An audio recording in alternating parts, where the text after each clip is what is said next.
और इसी खबर पर अधिक जानकारी के साथ धीरज हमारे संवाददाता पृथ्वीराज से हमारे साथ जुड़ गए हैं अधिक जानकारी के साथ। धीरज, क्या कुछ ज्यादा जानकारी फिलहाल, क्योंकि बारिश पिछले 3 दिनों से लगातार हो रही है। हालांकि फिलहाल बारिश रुकी हुई होगी, लेकिन किस तरह की स्थिति, खेतों में कितना नुकसान?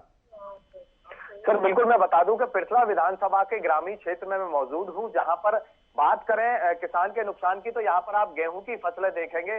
जो गेहूं की फसल है वो लगातार पूरी लौट चुकी है। लगभग मैं बता दूं पकाव पर फसल थी। जो किसान थे 10 या 15 दिनों में इस फसल को उठाने वाले थे, लेकिन जो 3 दिन की लगातार बारिश और मौसम खराब होने की वजह से खेतों में बहुत ज्यादा नुकसान यहाँ पर किसानों को होता हुआ नजर आ रहा है। किसान बहुत परेशान है।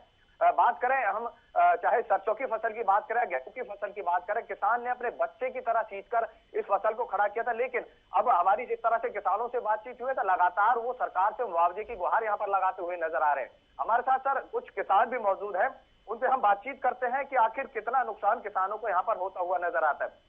सर क्या नाम है आपका? मेरा नाम भूदेव शर्मा है, गांव हीरापुर से रहने वाला हूं मैं। भूदेव जी, जो फसल है उसमें भारी नुकसान देखने को मिला है। लगातार 3 दिन की बारिश ने फसलों को खराब कर दिया है, तो किस तरह से देखते हैं, कितना नुकसान आप लोगों को यहाँ पर हुआ है? यहाँ पे कम से कम जो है ना 40% 50% के आसपास जो है ना नुकसान हुआ फसल में।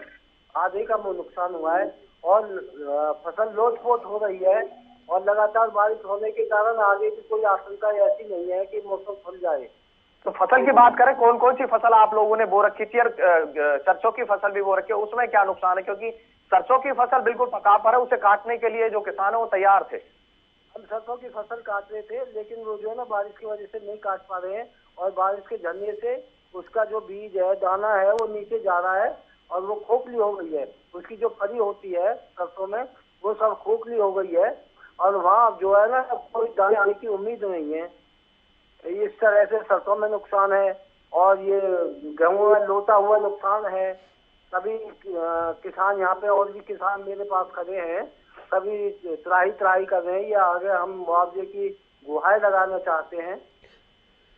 बिल्कुल, जिस तरह से सर किसानों को उम्मीद थी कि फसल बेहतर होगी, फसल बेहतर होने के चलते कहीं ना कहीं किसानों को मुनाफा होगा, लेकिन किसान यहाँ पर परेशान होते हुए नजर आ रहे हैं। जिस तरह से हालांकि बारिश से पॉल्यूशन लेवल डाउन हुआ है, लेकिन वहीं किसानों की लगातार चिंता बरकरार है। सर आपका क्या नाम है? एक नाम है मेरा। एक जी, किसान है, कितना नुकसान खेतों में होता हुआ नजर आ रहा है? खेतन में इस टाइम भी 50% का नुकसान है और आगे भी अभी कोई उम्मीद नहीं है कि बारिश खुल जाए। आगे भी और भी हो सकता है। आधे से ज्यादा खेत गिर चुके हैं। अच्छा, खेत गिर चुके हैं, नुकसान है। सरकार से क्या अपील आप लोग कर रहे हैं? सरकार हमें कुछ इसका मुआवजा दे, मुआवजे की वो कर रहे हैं जिनके। बिल्कुल सर, जिस तरह से मैं बता दूं कि लगातार जो बारिश का मौसम है, अभी भी मौसम खराब है और बारिश के रुकने के आसार अभी भी नजर नहीं आते। जिस तरह से मौसम बना हुआ है और किसान लगातार चिंता में है। जिस तरह से फसल को खड़ा किया है और पकाव पर फसल थी, बहुत जल्द जो फसलों की कटाई है उसका काम किया जा रहा था, लेकिन अब लगातार जो किसान है वो सरकार से मुआवजे की मांग करते हुए यहाँ पर